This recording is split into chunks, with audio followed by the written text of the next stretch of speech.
कथा के बीच बीच में नहीं आना चाहिए। अब हम आपको समय देंगे, जो कुछ आपको अर्पण भागवत जी पर करना है व्यास जी के सेवा में, वो उसके लिए आपको समय मिलेगा, लेकिन इसके लिए धैर्य चाहिए। और वो आप लोग एक बार में जो चाहते हैं कि हम रामकृष्ण के शरीर के अमृत रूप प्रकट कर लें, तो अमृत रूप प्रकट हम लोगों से तो होने वाला नहीं है। तो हम परम पूज्य श्री तपा की मूर्ति श्री फलारी बाबा बड़े सौभाग्य से बहुत प्रार्थना करने पर इनके लिए आज हमने स्पेशल गाड़ी भेजी थी, और बहुत प्रार्थना बाबा से मैंने किया कि सरकार आकर के इस हमारे जगत भगत को, व्यास जी को तो आशीर्वाद दीजिए ही, लेकिन ये हमारे भगत लोग जो हैं ये बड़े तपस्वी मूर्ति हैं। ये एक गिलास दूध, ये 24 घंटे में एक गिलास दूध पर ही रहते हैं, बड़े तपस्वी मूर्ति हैं, फलाहार करते हैं 40 साल से। इसलिए बाबा से प्रार्थना करके बाबा को यहाँ लाए हैं, जो आप लोग दर्शन हमारे बगल में कर रहे हैं। तो बाबा के मुख से आशीर्वचन होगा। और श्री महाराज जी हमारे पूज्य गुरुदेव के समान ही हैं, गुरु ही मानते हैं इनको हम, क्योंकि ये बात तो हमको कहे बिना रहा नहीं जाता। जब हम संस्कृत अध्ययन करने के लिए चुरोत गए तो श्री महाराज जी के स्थान में, वहाँ बहुत बड़ा स्थान है, सैकड़ों जमीन का स्थान में साधु सेवा होती है। तो श्री महाराज जी के स्थान में 15 दिन मुझे रहने का सौभाग्य प्राप्त हुआ महाराज जी के सानिध्य में।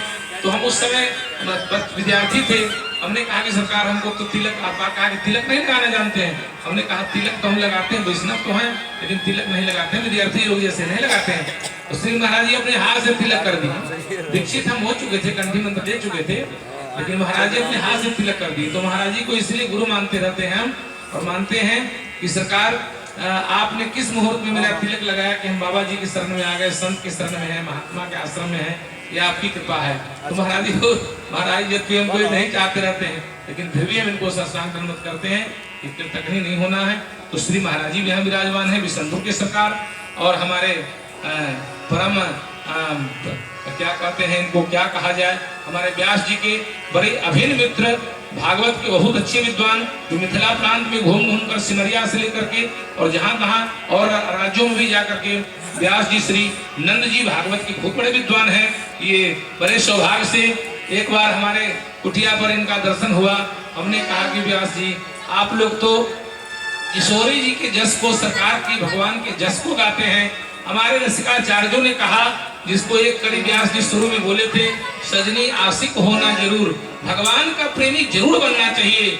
जो कहा कि बनते हैं महाराज, भगवान का प्रेमी तो बनते हैं, लेकिन भगवान तो आज तक हम लोग से बोलते नहीं हैं।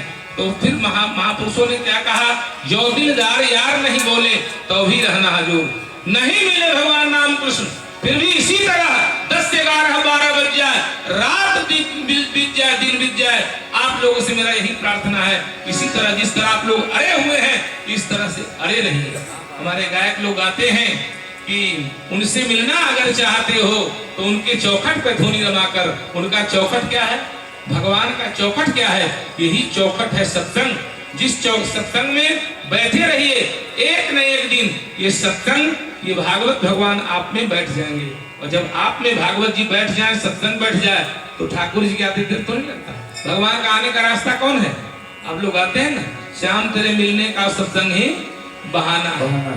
लेकिन ये दुनिया वाले क्या जाने, जो उठ के चले गए, जो नहीं आए वो क्या जाने, हमारा आपका इनसे रिश्ता पुराना है। इसलिए आप लोग को तो अभी हम साधुवाद धन्यवाद आशीर्वाद नहीं देंगे, अभी इन महापुरुषों का आशीर्वचन हम लोग ले लें, और इसके बाद तो आने जाने का भगवान का ही मार्ग है। श्री नवाही के श्री परमहंस जी महाराज ने कड़ी में कहा है कि एक कड़ी में उन्होंने कहा कि मुझे मिलने का डगर बता दो, मोर मुकुट तेरे राम शरण की यही मनोरथ, मिलने का डगर बता दो रसिया, किस डगर से तुम आओगे, जिस डगर से हम तुमसे मिल पाएंगे, ये रास्ता बता दो। इसका यही रास्ता है जो व्यास 7 दिन से इस बात पर बहुत जोड़ते रहे कि आप भगवान से प्रेम करिए, दूसरा कोई मार्ग इनको प्राप्त करने का नहीं है, केवल प्रेमी बन जाइए इनके, बोले ना बोले इससे क्या है, हम नहीं आपसे बोलना चाहते हैं, आपकी इच्छा हो तो मर्जी तुम्हारी है, तो बोलो, ना बोलो तो कोई बात नहीं, लेकिन जो दिलदार यार नहीं बोले तो भी रहना हजूर। हम उनका सेवा करेंगे, उनका पूजा करेंगे, कथा का आयोजन करेंगे, संत महात्माओं को जुटाएंगे। ये हमारा एक जन्म नहीं, अनंत अंत के चलता रहेगा। तुम मिलो ना मिलो, हम तुमसे मिलने की उत्कंठा रखते हैं, मिलने की अभिलाषा नहीं। अभिलाषा नहीं है हमारे यहाँ है कि नित्य नवीन उत्कंठा प्रिया प्रीतम से भगवान से मिलने की होनी चाहिए। मिलना नहीं होना चाहिए, मिलने के बाद तो सुख ही समाप्त हो जाता है, मिलन के बाद बचेगा क्या, विदा होना चाहिए। इसलिए बहुत अच्छा से व्यास जी पर बोले। तो हम सर्वप्रथम परम पूज्य तपा मूर्ति श्री फलहारी बाबा से हम प्रार्थना करते हैं कि बाबा दो शब्द हमारे भगत को भी और हम लोगों को भी आशीर्वाद स्वरूप है।